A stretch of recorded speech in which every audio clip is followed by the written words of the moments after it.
Hello friends, welcome to my channel. I'm Em and my books are everywhere.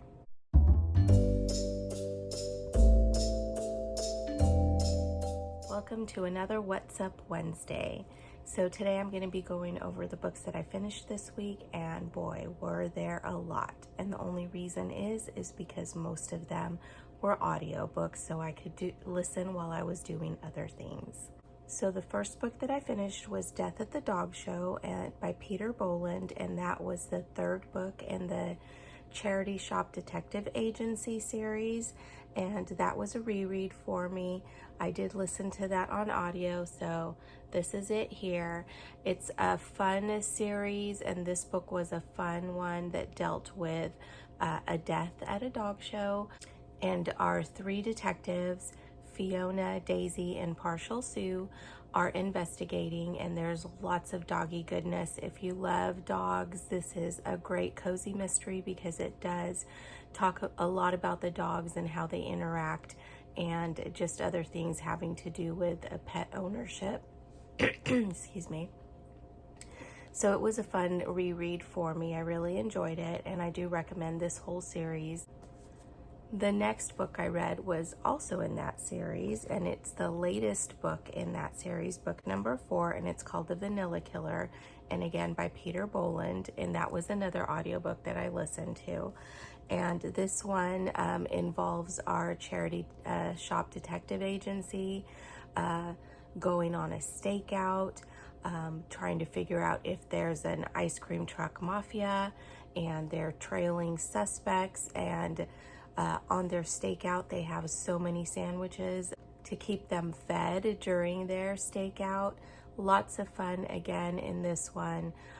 It's just a nice, cozy mystery full of very cozy things, British things, just right up my alley. I love this series a lot, and I do recommend it. I next finished Lies Jane Austen Told Me, and this is a proper romance, and it takes place nowadays, so it's contemporary, and it is about Emma, who ever since she's read Pride and Prejudice has had trouble finding any guy that lives up to Mr. Darcy. I did enjoy this book a lot. I don't read a lot of contemporary romance, but this was a good one, and I do recommend it. There was a lot more going on here than I expected, so it's not like a rom-com. There's a lot of humor in it, but it's definitely more squarely in the like romance genre. And then a couple more audiobooks that I read. I did read Agatha Christie's Crooked House. I was on vacation for a few days during this week, so I did drive to Southern California to see my family and to go to the beach. And during the drive, I listened to Crooked House because I have read that book before, and I do like to listen to books that I have already listened to or have read so that I don't get too distracted while I'm driving. It was a great reread. It's not one that I often pick up because I always remember it being darker than when I actually like read it or listen to it. So it does deal with some darker things, but that's the genius of Agatha Christie, is that she can have these dark plots and situations in her book, but the way she writes about them, you're not dwelling in that darkness, and I really appreciated that about her. I think that might be why she is my favorite author, because she has a lightness, the way she deals with the topics and the way she presents the mysteries, and there is humor in the situation and there's humor in the dialogue, even though it is sometimes darker material. So Crooked House by Agatha Christie deals with the Leonidas family, and there's been a death in the family, and a lot of the family members have been living in this house because of the bombings in London during World War II. So we had some of the family move in with the grandpa, and another part of the family, just the way they have chosen their careers and stuff, it made sense for them to live in this house. And it is a big house, so they have like their own wing, the different families. It's a really interesting story. dealing with who, if any of the family, could have wanted to kill the person that was murdered, and was it somebody in the family? They're hoping that it was someone outside of the family that was able to break into the house. And then of the family, there's like a ranking of like who it would be okay if it had been them, and you know who it's not okay. It's just a very interesting book. It deals with family a lot and how relationships can really affect you and make you the person that you are, or at least how you respond to situations. I think that I'm moving this up in my reread Agatha Christie list, because there's some that I reread all the time. This is not one of them, but I think I'm going to move it up because, again, I always think that it's going to be dark. I don't remember all the lightness in it. I just remember the situation. And I think, oh, that's not what I'm in the mood for. But this reread showed me that Agatha Christie has that light touch, and she can turn those stories into something that is enjoyable, and that even though it has those darker themes, it doesn't dwell in them, and so you're just enjoying the storytelling. So I'm definitely going to be adding this to the list of Agatha Christie's that I reread more often. And the final audiobook that I finished this week is Threads of Evidence by Wright, and that is the second book in the mainly needlepoint series. And I had read book 1 in this series last year, but the mystery in it involved some stuff that I was not comfortable with, and so I didn't think that I was going to continue in that series. You guys may know by now I don't really like things that are super dark, and that first book really felt dark and grim and not something that I enjoyed, and so I didn't think that I was going to continue with the series. But this book was on my Audible for free this month, and so I thought I would try it. And I mean, since I wasn't spending any money, I thought if I don't like it, I could just, return it or stop listening to it. But I really did enjoy it. It was the themes in this one were totally different from the first one. It did involve a murder, and it did involve an old mystery, but I thought this was handled pretty well. And it was something that I was interested in finding out who the killer was from the old mystery and how that was affecting the new mystery that was happening. So that again was Threads of Evidence by Wright. And I did enjoy it, and will continue on with the series, at least through the next book, and see how I get along with that. And then the final book that I finished this week was Fairest of Heart by Witemeyer, and oh my goodness, I enjoyed this so much. So this is a Snow White retelling, and sometimes you get a retelling and it's like has elements of the story that you can see that it's a retelling, but this one, I was so involved in the story that I kept forgetting that it was a Snow White retelling. But then when something would come up that reminded me, it was just such a fun thing. So this is the story of Penelope Snow, and she has this crazy situation where she ends up being an apprentice to a woman that is jealous of her. So she doesn't have the wicked stepmother or the evil queen, but there is an actress who is aging and is jealous of Penelope, and that kicks off this whole her whole situation where she ends up at a ranch with these 7 older men that she considers grandpas. So it's just, there's so many parallels here to Snow White, and I kept forgetting that because I was so wrapped up in the story. I really enjoyed this, and I really recommend it. There's also some faith elements in here that I really appreciated. This is definitely a fun one, and I am going to recommend this one to my niece, but I took some books over to her, so her little bookshelf is full for now, but I will be taking this next time I go visit her and swap out some of the books that I left for her. I really enjoyed this again, Fairest of Heart, and I'm excited to continue on to the rest of the series in the Texas Ever After that Karen Witemeyer has written. Okay, so what am I currently reading? Guys, I made it to Metals in the Attic, so I'm not that far into it. You can see how far I am, but I am enjoying it, so I will be finishing this in the next day or so. This is a special edition from the Annie's Attic Mysteries, and so at the back of it, it has a pattern. And guys, look, I love cats, and it's like a little crocheted cat, so I think I am going to do this project. And then I am also reading Murder in Mesopotamia. So this is my Agatha Christie for this month that goes along with the theme that the Read Christie 2025 has set. They did recommend Come Tell Me How You Live. I think that's what it's called, which is one of Agatha Christie's autobiographies or like a memoir. But I don't have it handy, and I had this handy, so this is what I'm reading for now. If I'm able to get a hold of the other book, then I will read it this month also. But yeah, I've read this book before, and I totally enjoy it. I love it. It's one of the ones that I do reread more often, so I am looking forward to continuing on with this book. And check it out. It's like not that big at all, so this should go pretty quickly. And I also picked up While My Pretty One Knits by Canadeo, and this is another one that I have been wanting to read for a while, and I finally have gotten to it, so I'm super excited I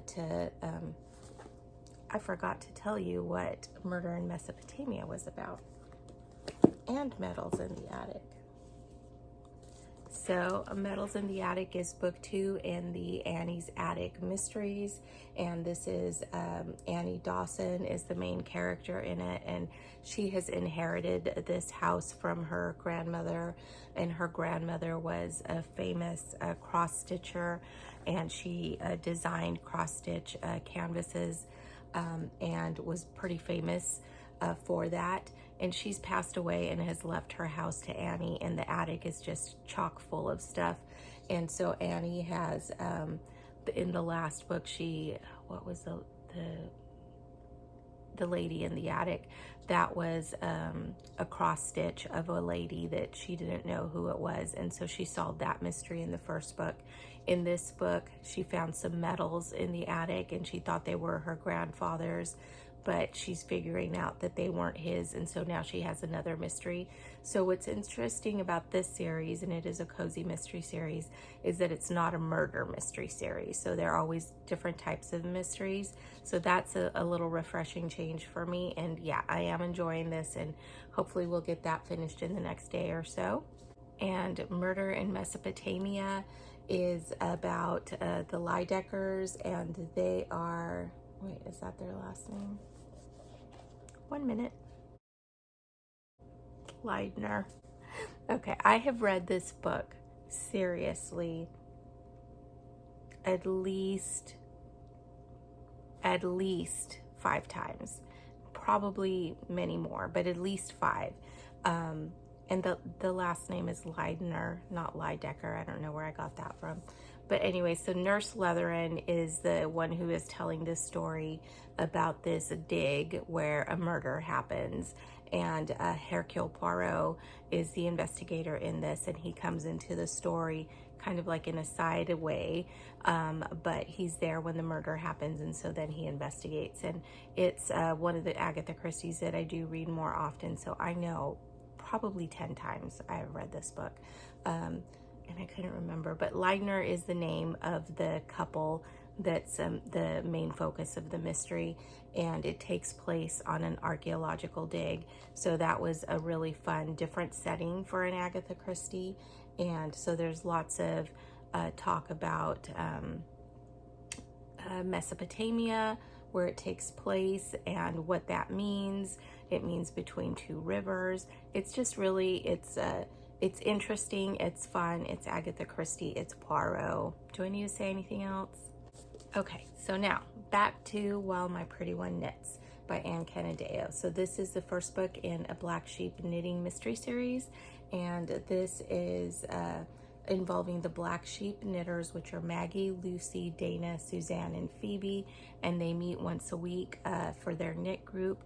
I love that. I have a knit group that I go to sometimes, so this is just so fun to see this knitting group get involved in a mystery. The owner of a rival knitting store than where the group meets is found dead, and Maggie is the chief investigator in this, and she didn't like that owner, but she feels like she needs to figure out who it was that did it. So this is it's good so far. I'm excited to keep on reading it, and hopefully I'll get this one finished by the end of the week. And then I also have The Genius of Jane Austen started, and I think that was by Paula Byrne.